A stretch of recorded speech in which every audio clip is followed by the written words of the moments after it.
Daniel 3, God works through the fires. And you know straight away that we are dealing with the chapter that is all about the fiery furnace. The three friends, Shadrach, Meshach, and Abednego, who take a stand in front of Nebuchadnezzar and go to the furnace. And remember from week 1, we talked about the fact that there are sort of rhyming pairs of chapters throughout the book of Daniel. We saw that chapter 1 is an introduction, a prologue, but then of course chapter 2 and chapter 7 kind of rhyme. They kind of make very similar points and have a very similar theme. And this is chapter 3, it rhymes with chapter 6. This is the fiery furnace. What's chapter 6? The lion's den. They make very similar points, but each one of them just with a slight difference of emphasis in key areas, which we'll see when we get to Daniel chapter 6. There's plenty to say about both. I'm not going to do them both together. I thought about it, but I already struggled to keep to time, and it could go terribly wrong. And then, of course, the final rhyming pair is chapters 4 and 5, right next to each other in the middle. And they are really a message about the fact that God is able to humble all those who walk in pride. And the purpose of that pattern always in literature, especially in Hebrew literature and other ancient writings, where you've got this rhyming pattern, it's called a chiasm, where the two extremities rhyme and then you step in one and they both rhyme and you step in one right to the middle, where the two bits in the middle, chapter 4 and 5, they both rhyme. It's to draw attention to the center. It's to draw our eye to chapter 4 and 5, to say this is really the big point. So next week we're going to do chapter 4, and that is one half of the emphasis that the book of Daniel is trying to bring to us. But on the way, we learn a bunch of relevant lessons. And Daniel 3 and 6, they rhyme. This is about taking a stand. Now, I want to make a couple of introductory comments before we go through the text in detail. And I would like to show in these introductory comments how this chapter is very relevant to our present-day Christian lives. Yeah, it's an ancient account. It happened a very long time ago. It's a high-stakes situation that we can't really imagine ourselves being in, being thrown into a fiery furnace because we wouldn't bow down to a great big idol, you know, out on the Suncorp Stadium field or something like this. That's hard for us to get our heads around. But the principles and the lessons here are fully relevant. In Daniel chapter 3 and verse 4, you get this statement. It says, "The herald proclaimed aloud, 'You are commanded to fall down and worship the golden image that King Nebuchadnezzar has set up. And whoever does not fall down and worship shall immediately be cast into a burning, fiery furnace.'" Okay, notice one parallel, and there's more than one, but in Revelation 13, that he would cause that as many as would not worship the beast to be slain. Revelation 14, "Fear God and worship him that made heaven and earth." That's a very similar thought, isn't it? And this is true in these really high-stakes moments of Revelation 13 and Daniel chapter 3. But they are expressed in those two places to draw our attention to an ongoing reality in our world, which comes into sharp focus at times, but is always there. And this reality of our world is that there's a battle for our allegiance, a battle for our loyalty taking place, a great conflict between the false and the true, that we might be drawn to serve, to bow down, to serve one, or to serve the other. And we are constantly being offered, in this regard, what the world has for us.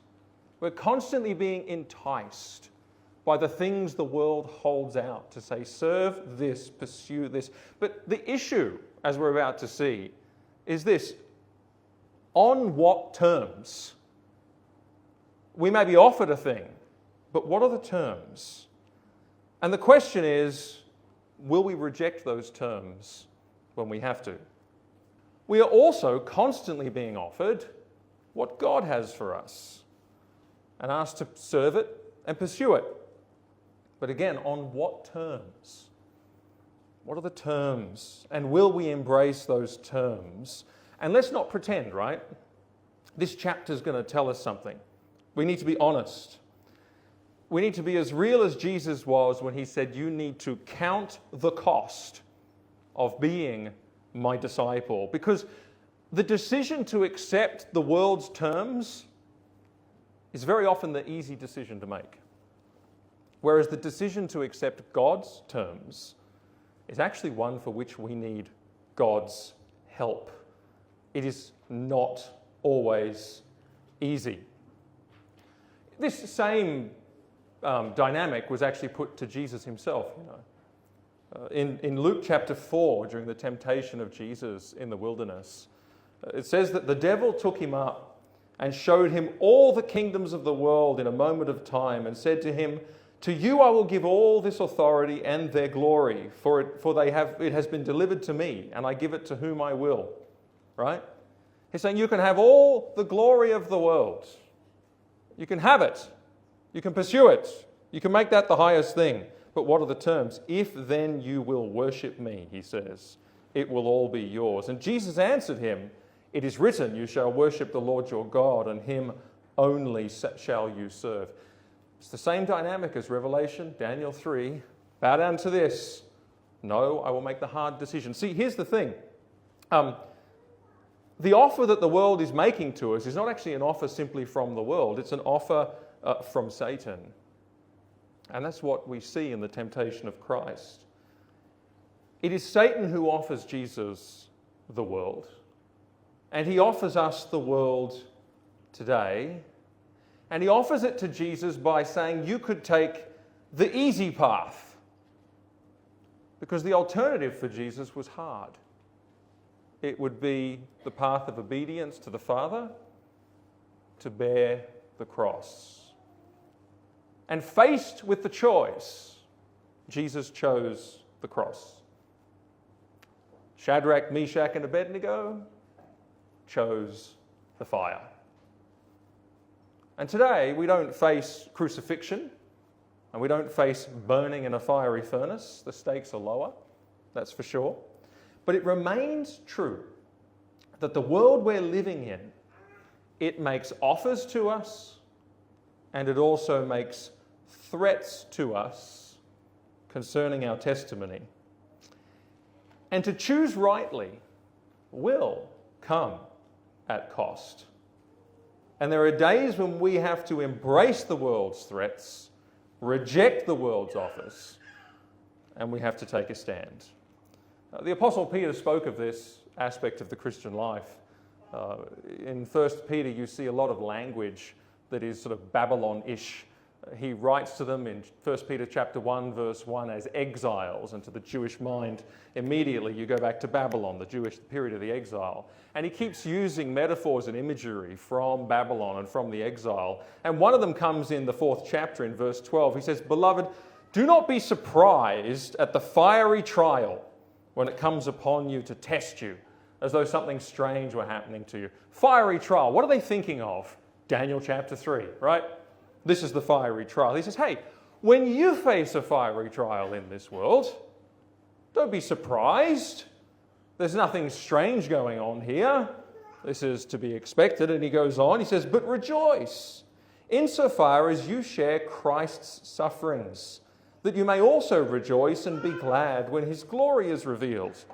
If you are insulted for the name of Christ, you are blessed, because the Spirit of glory and of God rests upon you. But let none of you suffer as a murderer or a thief or an evildoer or as a meddler. Yet if anyone suffers as a Christian, let him not be ashamed, but let him glorify God in that name. You say, what name? Well, the name Christian. I am of Christ. And the fiery trials are mere shadows of what he had to bear for me, right? And Peter actually goes this far. He actually says this suffering of trials is part of the glory of Christ, the glory of God. He says, if you're suffering, the Spirit of glory is on you, right? And of course that's true because Jesus said yes to the cross and he said no to the offer of this world. That's Luke chapter 4, which we just read. And to share in that is to reveal his glory in our lives. Right? His is a glory that not only shines in triumph, but it's a glory that was forged through a cross. It's both. Because, of course, what is glory? Glory is simply the manifestation of who God is, what God is like. And, of course, Jesus is, it says, we beheld his glory. Glory isn't the only begotten Son from the Father. Jesus is the setting forth of who God is and what God is like. And what did that involve? A cross and a crown. And that is what the Christian is called to. A cross and a crown. Take up your cross, said Jesus, and follow me. We are called to that glory, to carry the cross, to stand in our fiery trials on a pilgrimage towards the city whose builder and maker is God, as we read last week. And we are going to be rejoicing and we're going to be glad when we share his glory when we meet him. And that's what Peter says, that you may rejoice when his glory is revealed, and it is the glory of both his suffering and his victory. It's the whole picture. And the examples which we're going to study today to learn how we might do this, how we might actually live in this pattern, the pattern of the Lord Jesus Christ. The examples are Hananiah, Azariah, Mishael, or as their Babylonian names go here, Shadrach, Meshach, and Abednego, right? I like their Hebrew names because they're not blasphemous, but the scriptures do record their Babylonian names, although Daniel is always called Daniel. Now, as we look to these examples, it's obvious. I mean, just read the chapter. What they did is enormous. It's really enormous.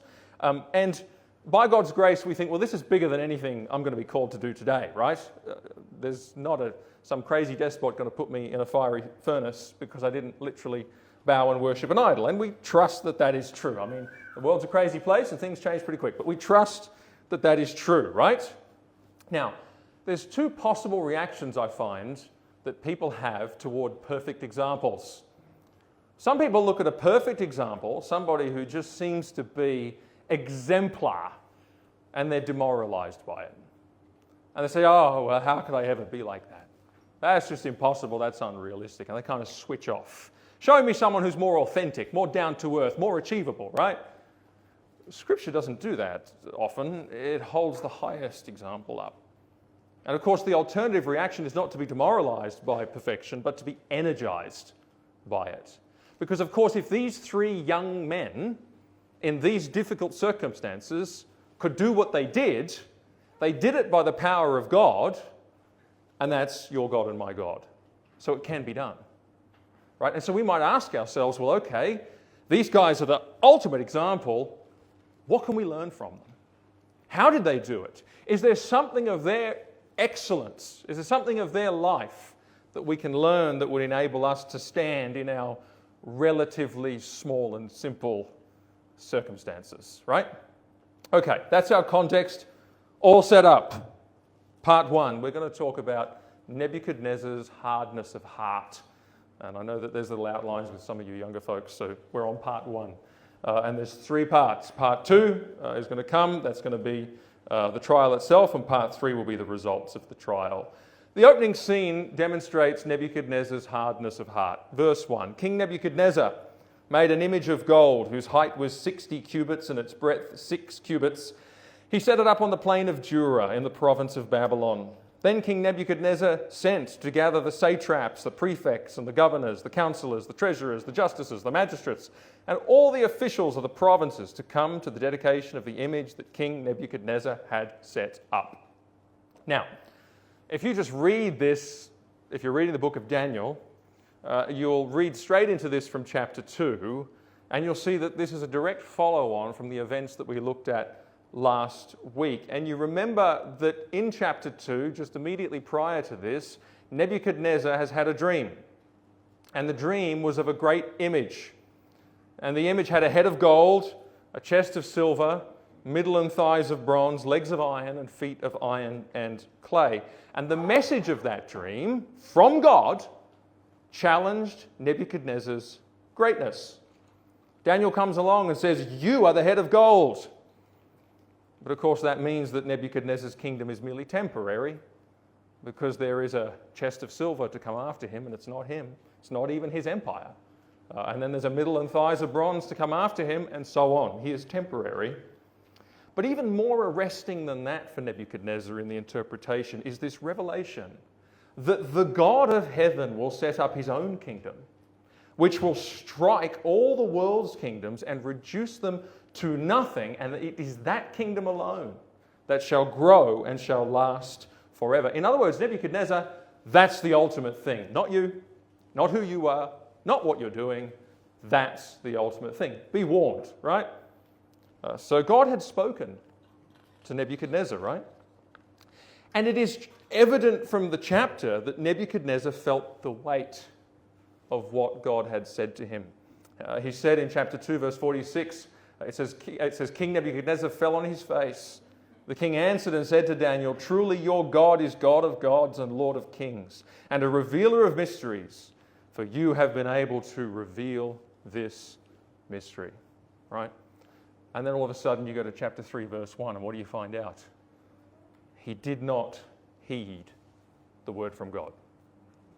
He rebels against the word from God. He constructs his own great image, 30 meters high, if you want to do the cubits conversion.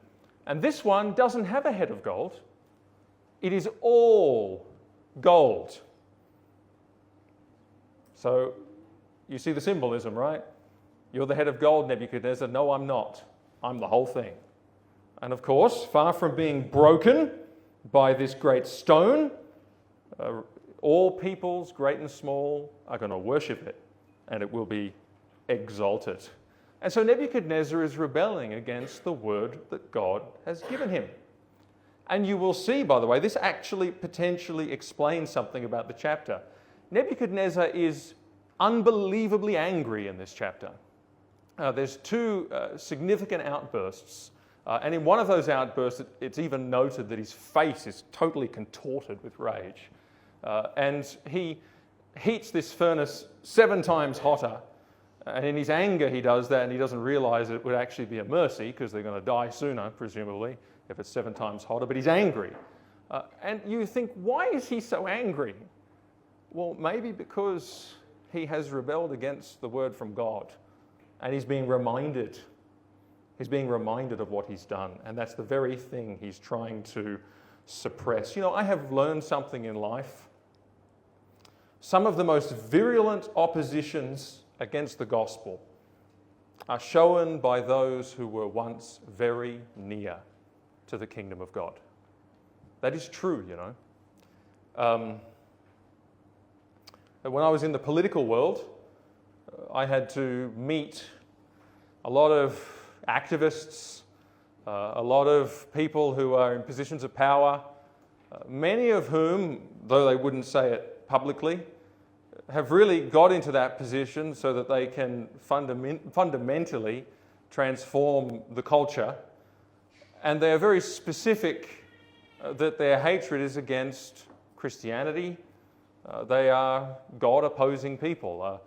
You think of some of the most senior politicians, particularly, by the way, this comes most of all in my experience, especially among those leading activists in anything associated with sort of the LGBTQ world. And you get the tops of those organizations, you get the main people in the parliament who push those agendas, you get the commissioners of the equality tribunals and all that kind of thing. And you know, you get in rooms with these people, you get in conferences with these people, you sit next to these people on TV and you have to talk to them in the green room. And the festering hatred is unbelievable, it's unnatural. And they are quite explicit behind closed doors, that they would like to see pastors dragged through courts, that they would like to see Christian schools shut down forever, that these are their agendas, right? And of course, in public, it's always incremental. It's always bit by bit. We're just being kind and so on. But I've spoken to these people. I've known these people. I've interacted with these people. If I mentioned their names, you would know some of them. And I realized something quite alarming in that process. And it was that I think, let's say, and this is probably conservative, 75% of those individuals have had a thoroughly Christian upbringing, or have had an experience in life that has brought them very close to the kingdom of God. It's very common. And if you come across someone like that in your life, whether it's at work or whatever, and you notice an unnatural festering hostility, just bear it in your mind. Don't be surprised if there's a point in their life when they have been very close.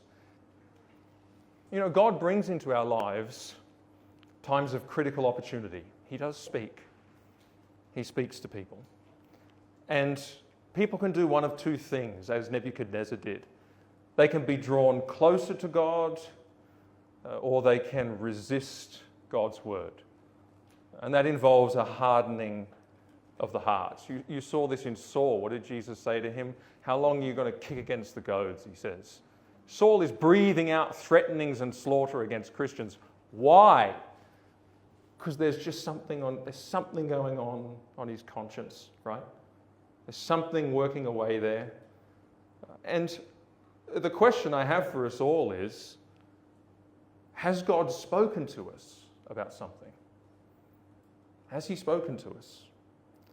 You know when he has or when he is. You feel conviction about something. You feel a discomfort from his spirit on your conscience. And sometimes it's just in a sermon in a church. Sometimes it goes on for longer. Or maybe you've been arrested by, sometimes someone reads a scripture or someone says a word and whack, it hits you. You feel it. You know it was relevant. And it's probable that through all of our lives, in fact, if we are saved, it's going to be true of all of us, we've had these moments. We've had these convictions, these burdens from God when he speaks to us.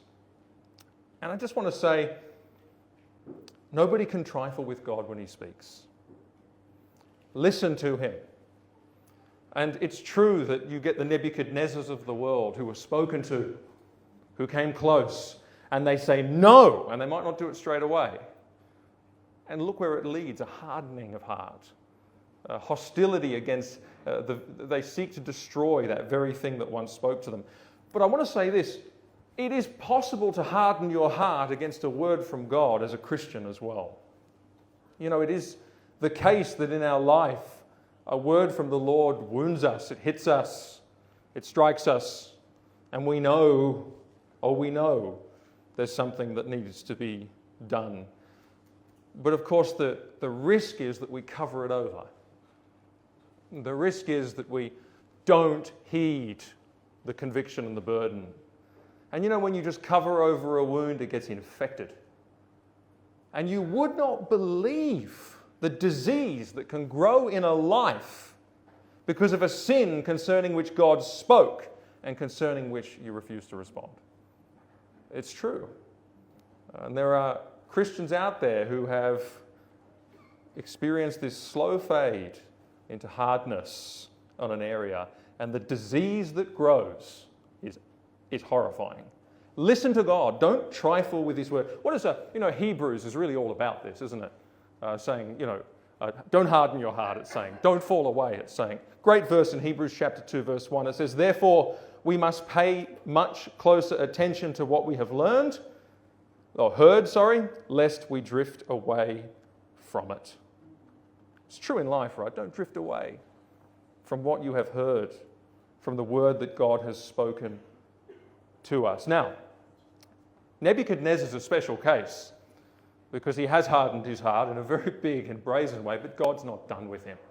And Hebrews also says, so long as it is called today, harden not your heart. You say, well, is it too late for me? Well, no, because you're still here, right?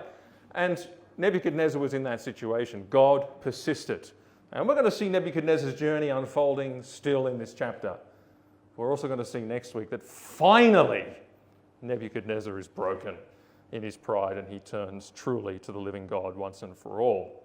That's my comment on Nebuchadnezzar's hardness of heart, and it explains, it's just true, right? In Babylon, this this leading figure, the king, right? Why is he so angry against God? Because God spoke to him once. Let's look at the trial that comes at the hands of this king with a hardened heart. And look, there are trials playing out in our country because of these sorts of hardened hearts. Verse 3. We're on part 2, by the way, so we're like halfway already. Chapter 3, verse 3. The satraps, the prefects, and the governors, the councillors, the treasurers, the justices, the magistrates, and all the officials of the provinces gathered for the dedication of the image that King Nebuchadnezzar had set up. You know, the president, the governors, the senators, the secretaries, the yada, yada, yada. The billionaires, the tech moguls, a bit like an inauguration, right? There they all are. And they're all gathered.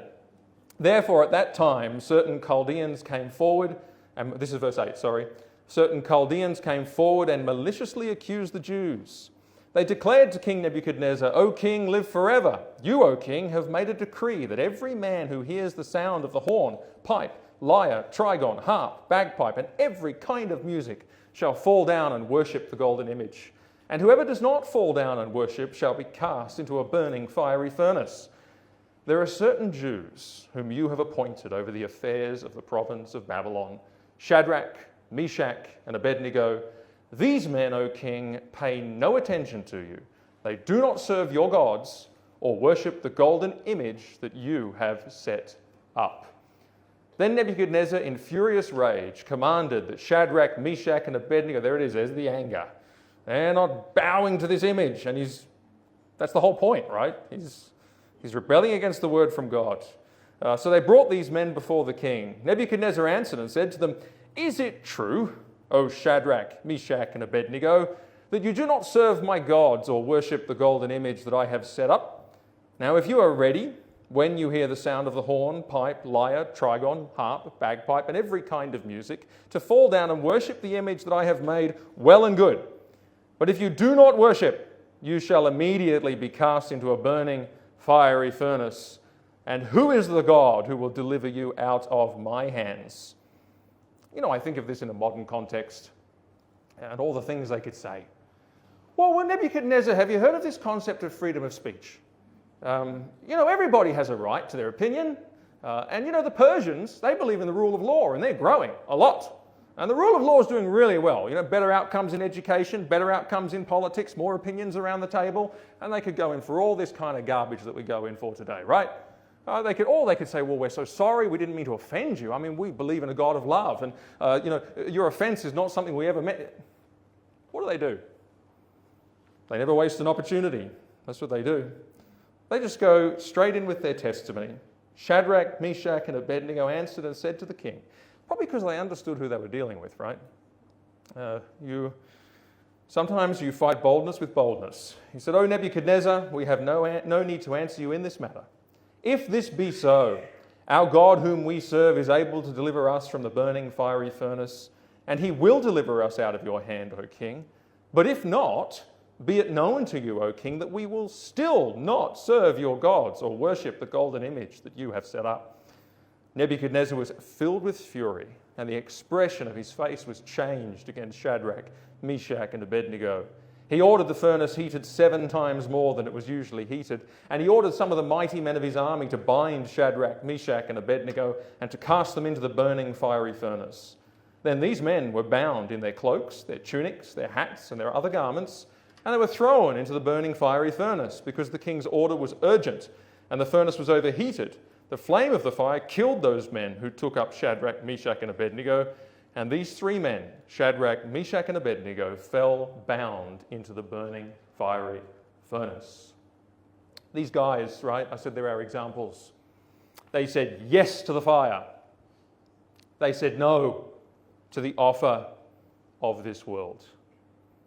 That is when the Spirit of glory and of God rests on you, says Peter. This is the way that Christ took the cross and the glory. And notice the dynamic, which is typical of these things. There's a great opportunity, right, before them. That's how it always begins. There's an offer. The world is saying, "Whew, have we got something for you young fellas? Something special." And I mentioned before, it was like an inauguration, wasn't it? When people are in those environments, it does something to their heads. I always used to say, this is probably speaking out of school a little bit, but we used to do these meetings where we got all the church leadership in to see prime ministers, right? And we'd have these sessions where all the top leaders of the denominations would come in and have a round table with whoever was the prime minister at the time. And I remember saying, we're going to have to cancel these things. Because these guys, once they're in the presence of an important person, it does something to their heads. And all this important person has to do is smile at them, shake their hands, let them take a selfie for their Facebook page, and that leader will suddenly not criticize them publicly. It's very weird. It does something to their heads. They lose principle because they're in the presence of power. That's just the reality. And these young men have been counted among the hoi polloi of Babylon. That's where they've been put. It's a weird thing, but it erodes principle in people. And these young men find themselves there because at the end of chapter 2, remember Daniel made a request. And these guys now, they're prospering. They've got a taste of being among the powerful. And all the good things they can do, right? They might even say, all the good things we can do for the Lord. How blessed we are to be here. Look at the opportunity God has given us. You know, as someone said to me recently, God gets the blame for a lot of things. I think we should be careful, by the way, about us. We should just be more careful. People tend to live life and everything is God's fault, in the sense that everything's of God, everything's of God. Sometimes it's not. Now, God has put them here, right? But there's a test coming. And they have a taste of financial security, good income, being looked up to. You know, they're walking through the west wing of the White House with their all-access swipe pass and a security detail, and everyone stands up and says, "Good morning, sir," when they walk past. They've got an opportunity. What a great opportunity for 3 young men. And there's no denying it. Extraordinary thing that has happened in their lives. Okay, difficult to throw that away. Also, probably a bit psychologically challenging to know whether it's right to throw that away. Fair enough, right? Really? Are we supposed to just let it go? There's a truth that we must hold the things of this world lightly sometimes. But also, it's not just the fact that there's an opportunity. The problem is, opportunity is not wrong, but the problem is that this opportunity is bound up with, it's kind of irreversibly entangled with an act of disobedience to God. Or, at least, an act that would dilute their testimony in that place. And that's where, and you say, well, that's easy then, don't do it. Okay, yeah, but it's not just an opportunity, right? It's also a threat. These are the 2 pieces that are always present. So they say, oh, well, we can't do that. And then all of a sudden your mind turns to what? Consequences. But what if I don't do that? What's going to happen? Okay, well, in this case, the obvious threat is the burning fiery furnace. They're going to die. Now, it's interesting to note, though, the king didn't know about it straight away. And so it is probable that the king did not witness the fact that you had all these people on the plain of Dura, all the important folks all bowed down and rather conspicuously. And I'm sure it would have been, I mean, you imagine just being those 3 guys standing there going, you know, I hope nobody notices. Of course they were noticed. It's impossible not to be noticed under such circumstances. You would have been tempted to sort of duck a bit. And the king didn't see it straight away. So if the king never found out about it, well, there would still be a threat, right? Because this world of power is a world of loyalties. You stand with your faction, or you have nobody to look after you. You see that in the news from time to time. This faction's going to go that way, and this faction within all the parties, right? Morrison has ordered his faction to do this, and so-and-so's ordered their faction to do this. And you think, why does it work that way? It's because in this world, you can't stand alone. You need to be part of a group. You need to be in a loyalty clique. Otherwise, it's kind of, you're finished. You've got no one to keep you there, no one holding your back, no one voting for you to stay in your position. And of course, it's all about amassing power in groups, numbers. It's a numbers game. And so this is, at least, if they're really fortunate, a career derailing move. But probably it's a death wish. These are the threats. And you know, our circumstances today are a lot less dramatic. And like I said, these examples of excellence are given to us sometimes because whatever we're going through, I doubt it's this. Your day is not this bad, all right? And these examples are given to say, well, God can do this through these men, and he can do something in your lesser circumstances. But it is a dynamic that we do have in that smaller way. You know, what are the sorts of opportunities that we actually care about? Small as they sound in the shadow of this account in Daniel 3. Fact is, social acceptance is huge. But of course, on what terms? I remember going to university. I went to the University of Queensland on my first day as a, I don't know what they probably call you like sheltered or something like this. That was the usual insult.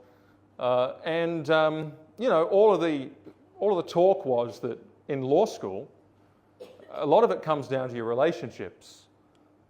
And at this law school, there was a lot of kids whose parents were judges or partners in big firms, and so it was really worth getting to know them. It was really worth getting into that clique because I didn't have any legal royalty in my family background. And also, one of the big things was, well, the big firms are not going to consider you for a job unless you are part of the law society and you're part of this group. And they claim that they're doing important things. It's really a social club. And I was thinking to myself, how am I going to get on with this world? How am I going to fit in with these people? It seems like it's essential to do so. And I failed pretty quick because I remember my first week at a tutorial for one of my subjects. I sat next to a girl and we were just chatting, and then the tutorial ended. And then we met again the next week in the same tutorial, kept talking, and then that tutorial ended. And then the next day, I came into the law library building, and she was sitting there behind a table, and they were sort of selling tickets to this kind of booze bus kind of party night kind of thing. And I remember walking in and saying, I was like, oh, hey, what are you doing? And she goes, you definitely wouldn't be interested. So straight away, you're on the outer. It only took 2 weeks, so there you go. And that's all it'll take most of you, right? They notice things about you. They notice you don't talk the same, you don't laugh the same, right? If you're not going in for social acceptance. But of course, see, the opportunity is the social acceptance. What are the terms? What are the terms? Go where they go. Be as they are.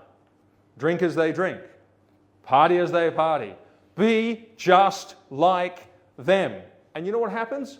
No testimony. No testimony. The light which you're supposed to carry into the place where you've been sent is gone through compromise.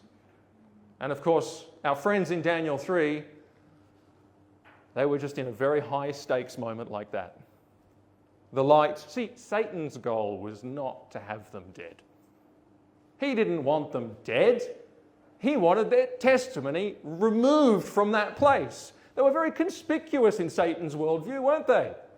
All these prefects and satraps and governors and yada yada, right? And these three fellas who were distinguishing themselves above everybody else, whose testimony had just been proven in Daniel chapter 1 in a most remarkable way, and he says, I've got to get rid of them. I don't want their testimony in that world, right? Death is not the goal. Compromise is the goal. See how silly we are when this comparatively light pressure falls on us in life? What do? Compromise. That's the whole... We've just fallen for the agenda straight away. It's the same, I mentioned the university world. It's the same, in a way at school. There's those expectations. It's the same in the corporate world. And it's more and more true today that there are risks for people who are working in a big corporate or government machine around HR involvement and sort of complaints because somebody might pull you up about what you really believe and start arguing with you, and then the next thing they'll be saying, well, I'm gay, what do you think of me? And a big fight will break out. And of course you sit there and think, well, gee, HR might give me a call tomorrow, mightn't they? I had to deal with a lot of that kind of stuff at ACL, and it goes on. And the opportunity that a lot of us actually just go for is peace and quiet. It's not necessarily social acceptance, it's not necessarily corporate advancement, it's just peace and quiet. There's no apathy like Australian apathy, let me tell you.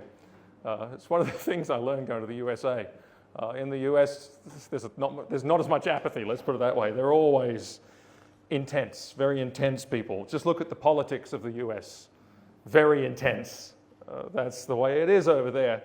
I thought, we're pretty apathetic. We like a good time. And for the sake of not rocking the boat, we will compromise. When the threat is simply, your life might get a little disrupted, or your life might get a little upsetting, your life might get a little difficult. Oh, well, we couldn't have that. It makes us look a little pathetic, doesn't it, when we read the accounts of our friends. By the way, sometimes the sin and the compromise is the opportunity. We might actually just want to go in for these forbidden experiences and these terrible, that might actually be the opportunity we want. It might not even be the thing that stands in the way. Equally wrong. This is the offer that Satan makes to us. Come along. Come along with the world. Don't stand out. Don't separate yourself. Be just like them. Let your testimony fade. And in making that offer, we're trapped in the current that leads to hell. We're trapped in the wrong side of that revelation contrast. Bow to the beast or bow to the God, the maker of heaven and earth. Who do you serve is the question. Let me read you a quote and we'll move on. This quote is from a guy called Alexander McLaren. Some of you might know the name. Another one of these long dead people that I've enjoyed reading. And he writes this: the kind of furnace into which recusants, which is people who don't submit, are roasted has changed since Nebuchadnezzar's time. And what is called persecution for religion is out of fashion now, but every advance in the application of Christian principle to social and civil life brings a real martyrdom on its advocates. Every audacious refusal to bow to the habits or opinions of the majority is visited by consequences which only the martyr spirit will endure. Despots have no monopoly on intolerance.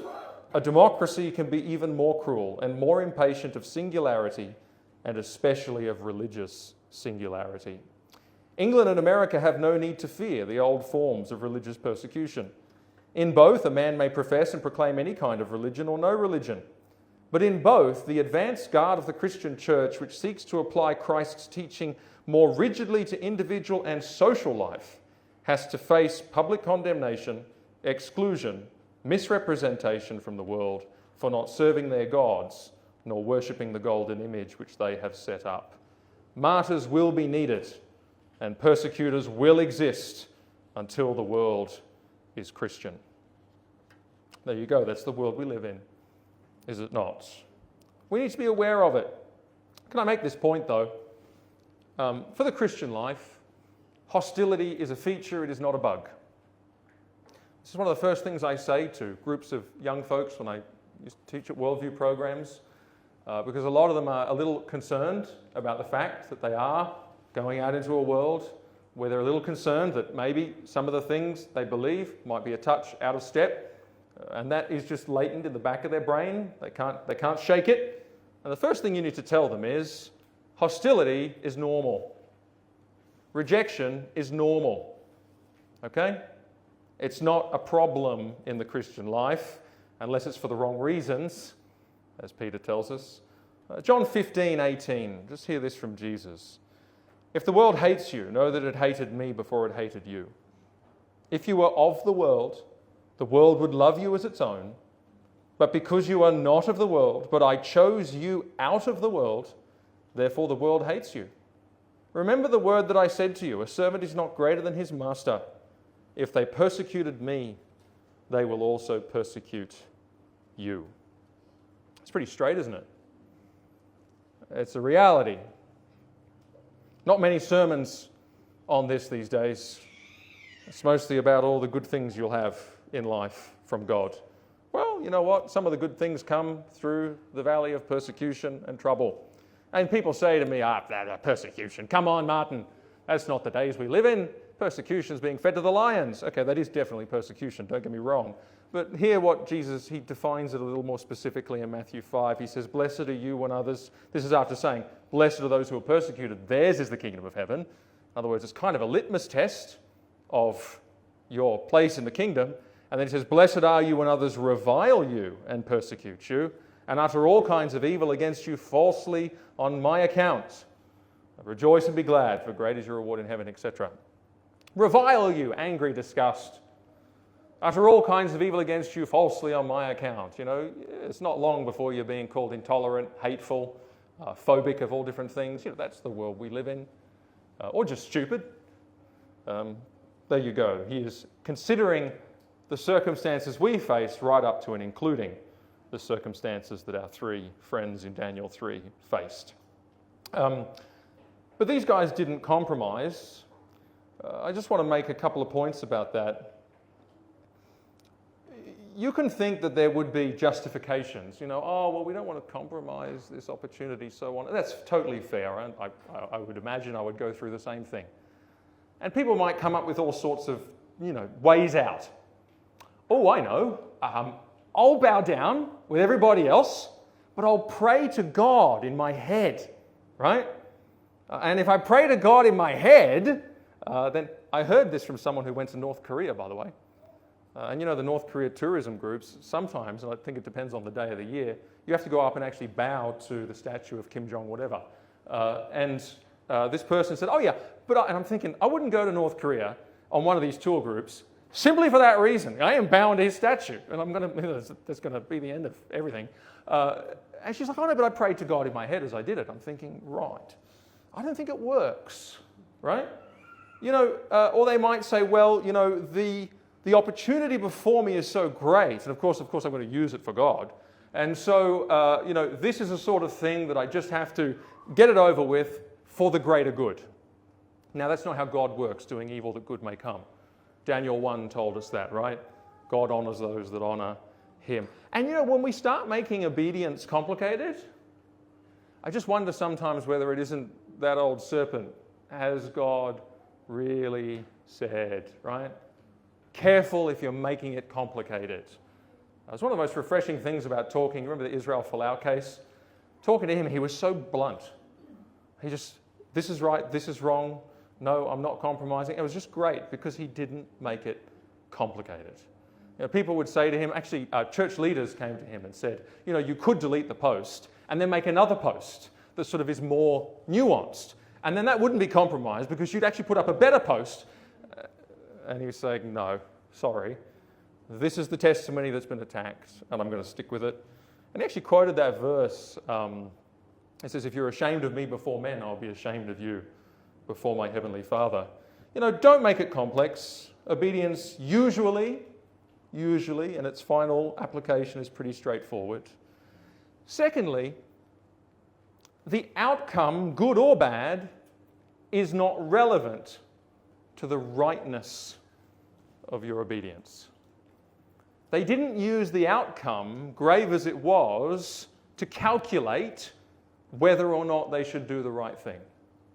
It's normal in life to think ahead, right? It's normal in life to anticipate consequences of actions.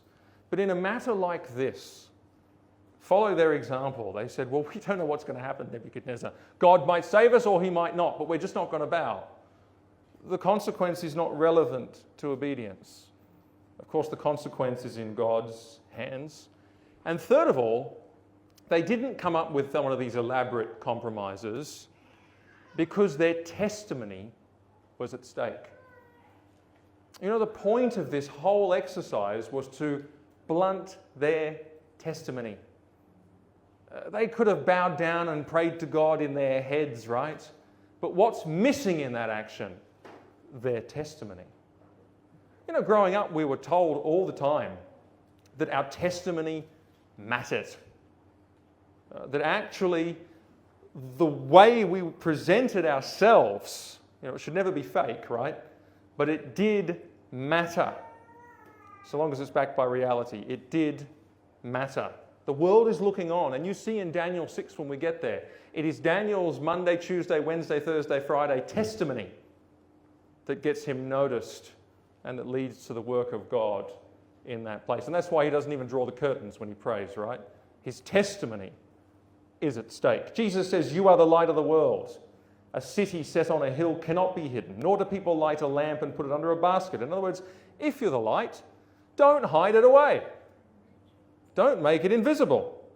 And he says, in the same way, but you put it on a stand and it gives light to all in the house. It's visible. In the same way, let your light shine before others so that they may see your good works and give glory to your Father who's in heaven. I'm always saying that the flip side of that is that the previous verses talk about the fact that you'll also be persecuted. You're going to get both. A work of God and a work of persecution. But the light's meant to be on.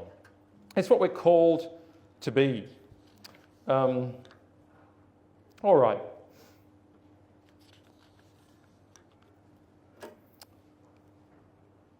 A lot of us, I think, wonder about this sort of thing and say, well, if that was me, would I be able to stand? Would I be able to do what those three young guys did? I want to say, if you're thinking, well, I couldn't, well, fine. That's what we all think, okay? You couldn't, but God can. And I'll never forget listening to a story from a preacher, and I have not been able to find where I heard it. And every time I try and look it up, I just get the account of Thomas Cranmer's martyrdom because his hand was involved in a different way. But this preacher told a story of a martyr in one part of the world who was going to be burned. And he was greatly distressed about whether or not he would be able to stand in that moment. And he was under house arrest. And in the house was a hot stove to heat the room. And as he was thinking about it, he walked over to the stove and he put his hand on the top of the stove and he tried to hold it there as long as he could. And he just couldn't. It wasn't long before he pulled it back and he was in excruciating pain and he thought, I cannot do this. And he prayed about it. Anyway, when he was finally taken to be burned, the account goes that he sang a hymn as he died. And the lesson is, don't measure what you might be enabled to do for God tomorrow by who you think you are now. God will give you the grace to bear what he brings your way.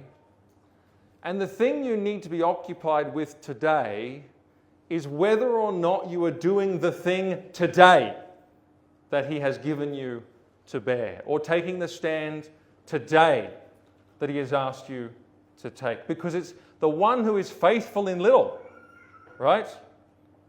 That's where it all begins. I'll never forget, growing up, there was a reasonably well-known Christian singer. I think it was in the 90s, late 90s. And he's a guy called Ray Boltz, if anyone remembers that name.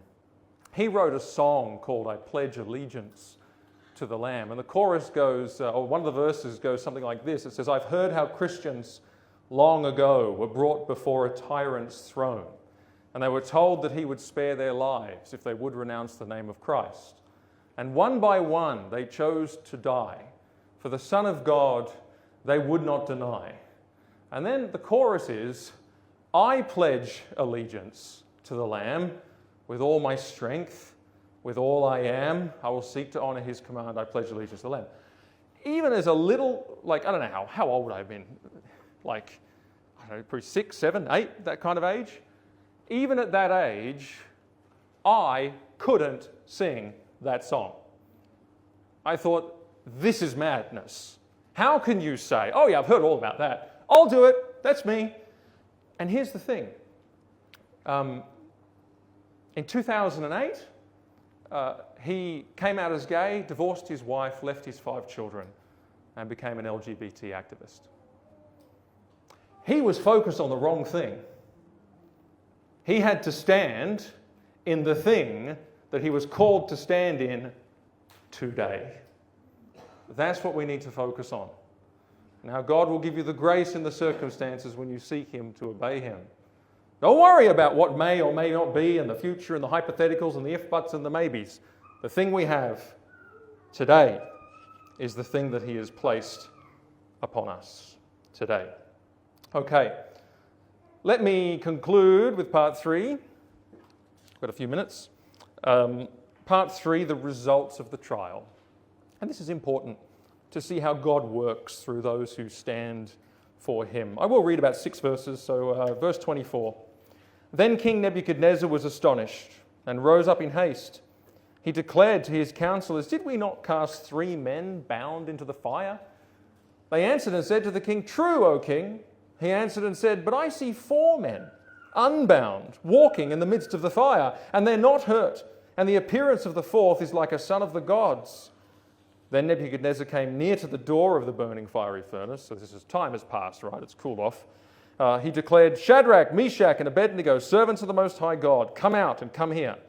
And Shadrach, Meshach, and Abednego came out from the fire. And the satraps, the prefects, the governors, and the king's counselors gathered together and saw that the fire had not had any power over the bodies of those men. The hair of their heads was not singed, their cloaks were not harmed, and no smell of fire had come upon them.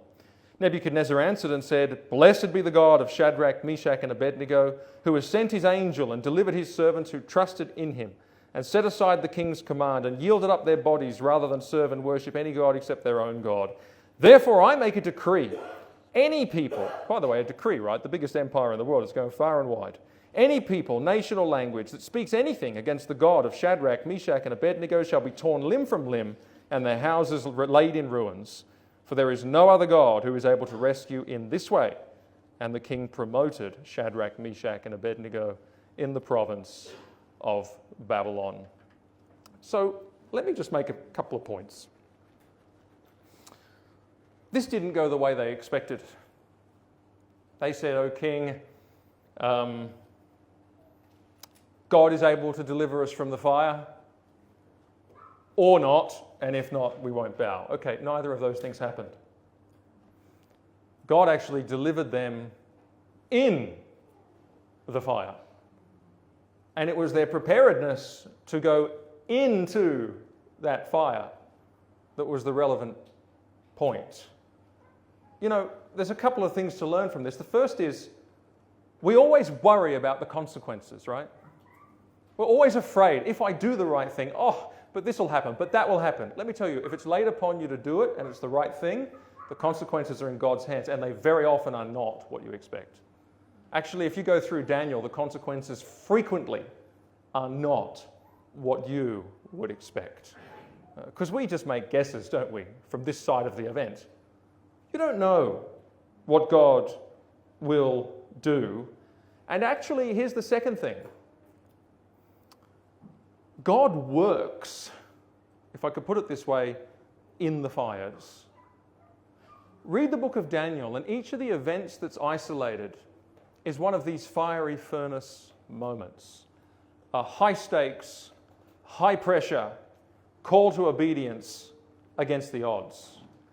And each one of those moments is a moment in which the work of God leaps forward in a massive way. And this is the lesson, that God is actually seeking those who will take up their cross. God is seeking those who will stand in the fire on the day when they are called to do so. And he will do a great work if we follow him in that regard. What does the Apostle Paul say? In all these things, we are more than, not from all these things we are spared. No. He says, for your sake, we're being killed all the day long, like we are regarded as sheep to be slaughtered. In all these things, we are more than conquerors. And he talks of persecution, famine, nakedness, danger, and sword. You know, God does a work for us and through us in these things. And you say, well, in what way? Well, for starters, these trials, what do? They actually press us into Christ. They actually bring us near to the Lord. And that is something that neither you nor I will ever regret for 3 seconds in this life or the next. And it is the case, actually, as revealed here and elsewhere, that of all the places on planet Earth that heaven could be on a given day, do you know where it is? In the fire, the fourth man. I see a fourth man in the fire, says Nebuchadnezzar, and one has the appearance of a Son of God. Was it an angel? He says that later. Was it a pre-incarnate manifestation of Jesus? It doesn't say. But we know this. Heaven came down to that place, and Christ was with them, and they saw him and knew him and experienced him in a whole new way. And that does a work in you, a great glorious work in you. You think of Isaiah, when you pass through the waters, I will be with you, and through the rivers, they shall not overwhelm you. And when you walk through the fire, you shall not be burned, and the flame shall not consume you. I was given that verse by an elder in my church about 15 years ago. Always stuck with me.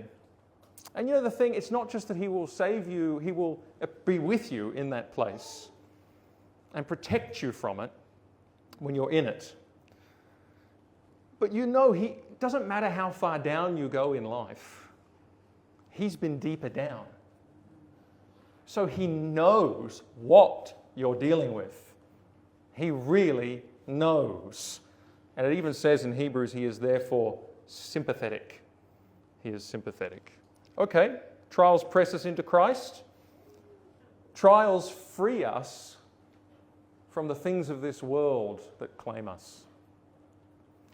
It's a remarkable thing, you know.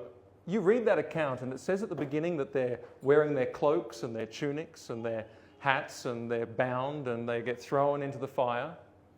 And then they come out and it says, well, their cloaks are not burned and the hair of their head is not singed.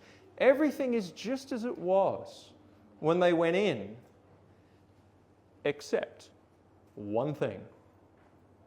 The bonds with which they were tied are gone. And he says, I see 4 men unbound. There's an intentional lesson here. There are many people who have gone into some trial in the grip of some sin, and they have come out the other side free. There are many people who have gone into some trial and difficulty with some hidden idol in their life, some hidden claim that this world is making upon them, whether it be something that is dragging them down a wrong path, and they come out of the trial and they are free. You know, we say we must not be like the world. We must not love the world. The trials release us from the world. These men came out and they knew Nebuchadnezzar had no claim on them in these matters. They really knew it. They were free from the bondage that had them, that would have made them be loyal to him instead of to God. And let me draw this to a close with, that's the inward work. Right? The inward work. We're brought closer to Christ. We're freed from the things of this world. There is also an outward work. You want to be a witness for Christ? When the day comes, do this. And the testimony of the Lord Jesus will shine in you in a huge way. Nebuchadnezzar was reached by these men. Nebuchadnezzar, he wasn't converted yet, right? But it's step 2 on a 3-step pathway, yeah? Or 4-step. I think it's a 4-step pathway. But God used them to shine a light and reach this man evangelistically, a man whom the Spirit of God was pursuing, a man whom the Spirit of God intended to save. And you know, we do think sometimes, oh, I'm such a failure. I had a conversation with someone at work and they didn't even convert. Yeah, right. You know, it doesn't all happen at once. Usually. Can do. Usually, God will use you as a testimony on a pathway in someone's life. And so when the light shines in the workplace, in the school, in the university, in the world, you are being used on someone's path. Whether or not you are ultimately used and you see that person ultimately converted, who knows? But it's a stepping stone. You might never see people again.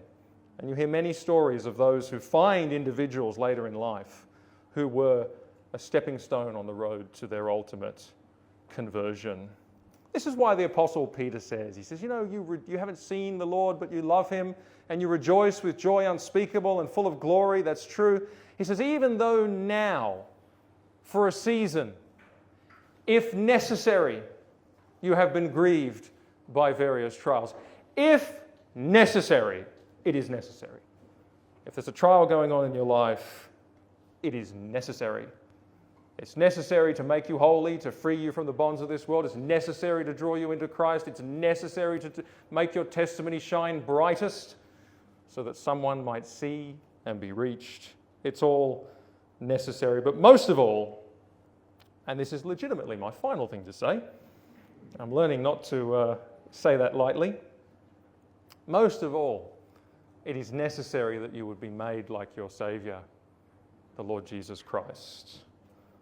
Notice again in Peter, beloved, do not be surprised at the fiery trial when it comes upon you to test you as though something strange were happening to you, but rejoice insofar as you share Christ's sufferings, that you may also rejoice and be glad when his glory is revealed.